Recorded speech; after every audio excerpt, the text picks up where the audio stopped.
Hi there, and welcome to The Daily Gardener, an almanac of garden history, literature, and small botanical joys. I'm Jennifer Eadling, and today is April 23rd. I thought I might start out today's show by asking you to look out your window, but here's something better yet. Look at your hands. If there's soil under your fingernails today, you're in good company. The garden is in the middle of becoming. Tulips are holding their breath. Hostas are breaking through the leaf mold like small green spears. And the air finally smells like spring all day long. April has now crossed a line. The work feels urgent. Not loud, but insistent. Today's stories move with those feelings, from glasshouses built for wonder to a wagon heavy with hope. From a single violet to a mulberry tree grown for shade. All these stories came from people who heard the April garden calling and answered with patience, devotion, and care. Here's today's garden history. It was on this day in 1809 that the British horticulturist and antiquarian Charles Francis Greville died. Charles lived among privilege, politics, and spectacle, but what held him longest were plants.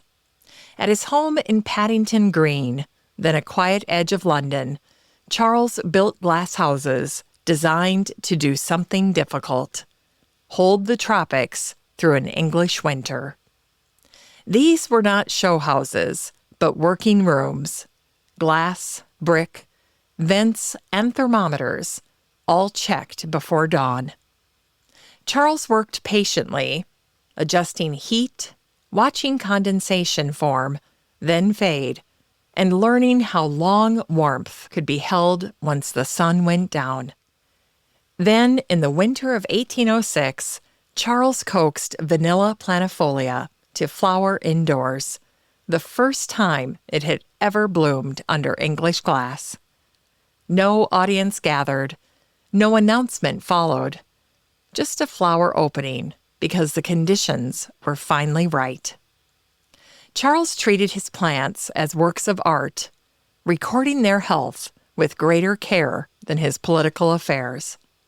He corresponded with the naturalist Joseph Banks, shared specimens with the botanist James Edward Smith, and quietly helped lay the groundwork for what would become the Royal Horticultural Society. But Charles's personal life was far less ordered. Deep in debt and determined to secure his inheritance, Charles made a ruthless decision. He ended his relationship with Emma Hart, not by leaving her, but by sending her to Naples to become his uncle's mistress. It solved his financial problems, but it cost him something else. His uncle fell in love with Emma and married her, a turn Charles never anticipated. Charles remained a lifelong bachelor. He withdrew from public ambition and more than once stepped away from society when scrutiny became unbearable. 23 years after sending Emma away, Charles died alone. He had kept her portraits painted by George Romney on his walls, even after she was gone. Today, botany remembers Charles in the Grevillea genus, a wide family of flowering shrubs with bold, nectar-rich blooms, often called spider flowers. And it was on this day in 1809 that the American nurseryman and pioneer Henderson Luelling was born in North Carolina. Henderson believed that plants were vital to life and that fruit trees were not luxuries, they were promises. He was a Quaker, an abolitionist. His home had sheltered freedom seekers through a trapdoor in the floor. He believed both people and plants deserved free soil. In 1847, Henderson loaded a wagon with nearly 1,000 grafted fruit saplings. Apples, pears, cherries, and peaches. He packed their roots in soil and charcoal And then he left Iowa with his wife and 8 children, 2,000 miles to Oregon, through ruts, rivers, heat, and cold. People called Henderson foolish. The wagon was so heavy, the idea near impossible. When water ran short, the family went without, all for the sake of the trees. And when Henderson reached Oregon, the trees were alive. He did it. And his trees became the foundation of the Pacific fruit industry.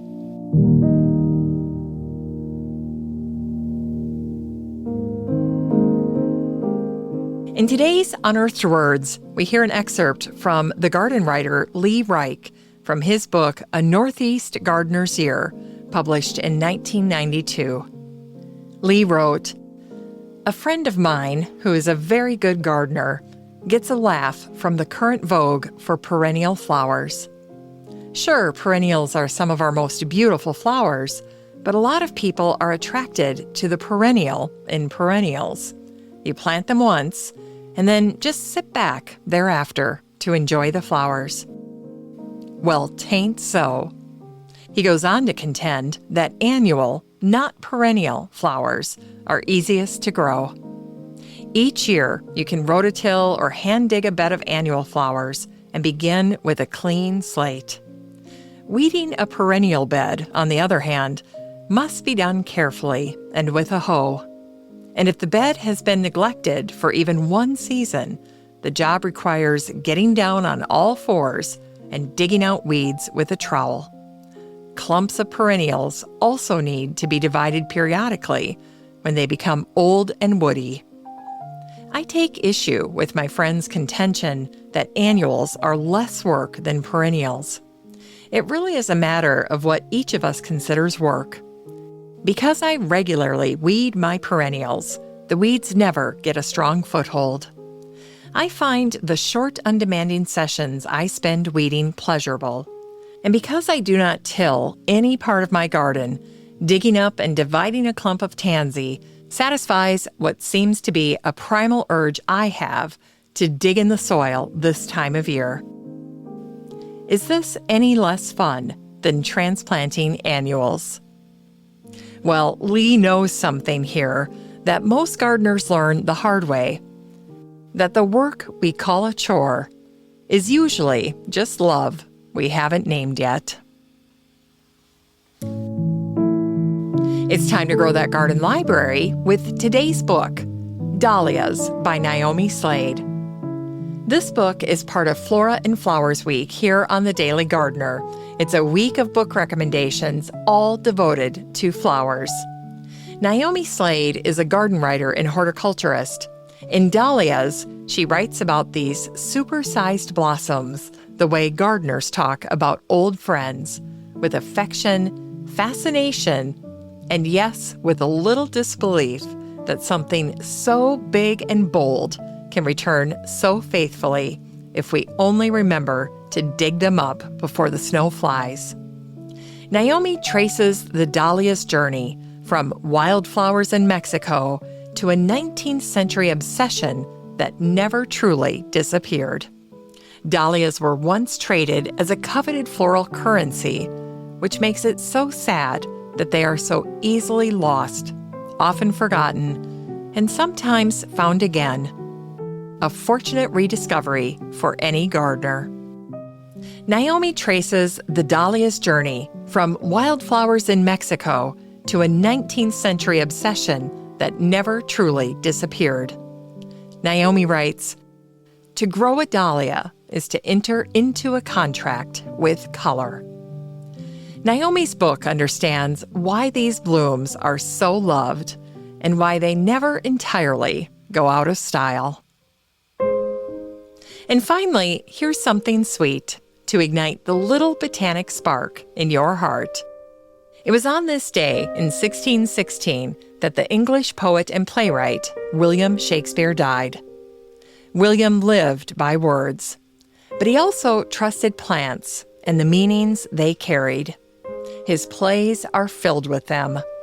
Rosemary for remembrance, pansies for thought, lilies for grace, and herbs for grief. William knew what grew where, what healed, what harmed, and what returned each year, whether anyone was watching or not. After years of creating masterpiece after masterpiece in London, through the noise of the theater and the scrutiny of the crowds, William went home, back to Stratford-upon-Avon, back to a house called New Place. There, in the quiet of his retirement, William planted a mulberry tree, not for show, but for shade and companionship. He tended what he called his great garden, an orchard with beds of herbs and paths he walked daily. In Hamlet, William gives us this quiet instruction. There's rosemary. That's for remembrance. Pray you love, remember. William died at New Place when he was 52 years old. More than 400 years later, his garden remains a living library and a place where his words still grow. As we close the show today, remember the telltale signs are back. Dirt under your fingernails, plastic sheeting in the trunk of the car, and your favorite garden tool missing again. After a long winter, somehow that all feels like good news. The lilacs are budding, the peonies are moving fast, and the happy daffodils and the surviving tulips all stand so proudly in the spring morning to greet you with a bright hello. It's all so grand. Thanks for listening to The Daily Gardener, and remember, for a happy, healthy life, garden every day.